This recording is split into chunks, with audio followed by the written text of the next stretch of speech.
हमारा चौथा वाक्य है, मोर को जन्नत से क्यों निकाला गया। मोर जितना अब खूबसूरत है, इससे कहीं ज्यादा जन्नत में खूबसूरत था। मोर की खूबसूरती पे सभी परिंदे फिदा थे, लेकिन इन सब खूबियों के बावजूद मोर से ऐसी कौन सी खता हो गई थी जिससे अल्लाह तबारक ताला ने मोर को जन्नत से निकाल दिया। अल्लाह तबारक ताला ने जब हजरत आदम अलैहिस्सलाम और अम्मा हवा को पैदा फरमाया, उसके बाद इनको जन्नत में भेज दिया और दोनों जन्नत में बहुत ही पुरसकून रहते थे, बहुत ही लजीजा मेवे फल खाया करते थे। लेकिन एक अनाज जिसको खाने से अल्लाह पाक ने इन्हें मना फरमाया, वो अनाज गंदम था।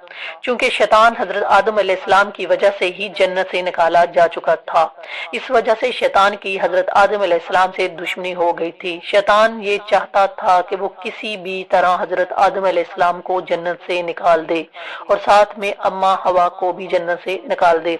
जब शैतान को ये खैर खबर हुई कि हजरत आदम अलैहिस्सलाम को तमाम मेवे खाने की इजाजत है लेकिन गंदम खाने की इजाजत नहीं है, तो शैतान इंतकाम की आग दिल में लिए जन्नत के दरवाजे के पास बैठ गया और 300 साल तक वहां पर बैठा रहा कि कोई जन्नत के दरवाजे से बाहर आए और शैतान उससे बात कर सके। एक दिन अचानक से मोर जन्नत से बाहर आ गया। शैतान उसको देखते ही बहुत खुश हो गया। शैतान ने पूछा, ए खूबसूरत परिंदे, तुम कौन हो। मोर बोला, मैं मोर हूँ, अब तुम अपने तारुफ कराओ। शैतान ने जवाब दिया कि मैं आलिम करोबिया का एक फरिश्ता हूँ, मैं अल्लाह पाक की इबादत से एक पल भी गाफिल नहीं हूँ। मैं चाहता हूँ कि मैं जन्नत में जाऊँ, वहाँ की नेमतों का अपनी आंखों से मुशाहिदा करूँ। शैतान मोर से कहने लगा कि तुम मुझे जन्नत के अंदर ले जाओ, मैं तुम्हें 3 ऐसी बातें बताऊंगा जिससे तुम्हें अब्दी जिंदगी हासिल हो जाएगी, तुम्हें बुढ़ापा और बीमारी नहीं आएगी, तुम हमेशा जन्नत में ही रहोगे।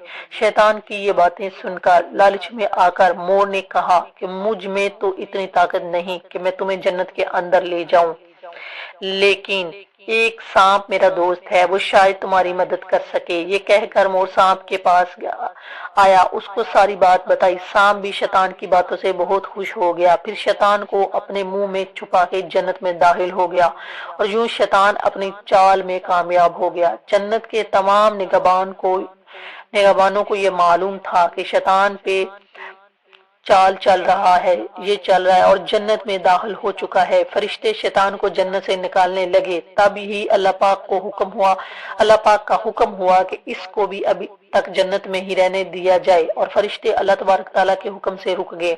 शायद ये हजरत आदम अलैहिस्सलाम का इम्तिहान था। शैतान हजरत आदम अलैहिस्सलाम के पास और अम्मा हवा के पास जाकर अपनी मोहब्बत का इजहार करने लगा। वो दोनों ही शैतान को पहचान न सके, क्योंकि माजी के मुकाबले में शैतान की शक्ल तब्दील हो चुकी थी। शैतान कहने लगा कि मैं चाहता हूँ कि आप दोनों हमेशा जन्नत में इसी तरह जिंदगी गुजारें, हमेशा खुश रहें। हजरत आदम अलैहिस्सलाम इसकी बात बहुत गौर से सुनने लगे। शैतान ने कहा, अगर आप मेरी बात मान जाएं तो आपको जन्नत की और भी तमाम सहूलतें मिलेंगी। हजरत आदम अलैहिस्सलाम शैतान के बहकावे में आकर कहने लगे कि ये किस तरह मुमकिन है। शैतान कहने लगा, एक गंदम का दाना अगर आप दोनों चख लें तो आपको अब्दी हया हासिल हो जाएगी और आप जन्नत में ही रहेंगे। ये बात सुनकर हजरत आदम अलैहिस्सलाम के दिल में रुझान पैदा हुआ, लेकिन उनके दिल में अल्लाह ताला की नाफरमानी का खौफ गालिब आ गया। जब अम्मा जो शैतान की बातों में आ गई, जिस पर अम्मा हवा ने हजरत आदम अलैहिस्सलाम को राजी कर लिया। फिर उसके बाद इन दोनों ने इस गंदम के दाने को चख लिया। जैसे ही गंदम का दाना उनके अंदर गया तो दोनों के सतर वाज़े हो गए, जिसके बाद दोनों अपने अपने सतर छुपाने लगे और खौफ खुदा से कांपने लगे। इसी दौरान अल्लाह तबारक ताला ने फरिश्तों को यह हुक्म दिया कि हजरत आदम अलैहिस्सलाम और अम्मा हवा दोनों को जमीन पर उतार दो। हजरत आदम अलैहिस्सलाम को श्रीलंका के करीब नीचे जमीन पे भेज दिया, जबकि अम्मा हवा को जद्दा की सरजमीन पर उतारा गया। जिन खूबसूरत पैरों से चलकर मोर शैतान को जन्नत के अंदर लेकर आया था, वही खूबसूरत पांव अब अल्लाह पाक ने मोर से ले लिए। सांप जो अपने मुंह में शैतान को छुपा कर लाया था, उसी के मुंह की खूबसूरत खुशबू को छीन कर उसमें जहर डाल दिया गया। फिर मोर के साथ साथ सांप को भी जन्नत से निकाल दिया गया।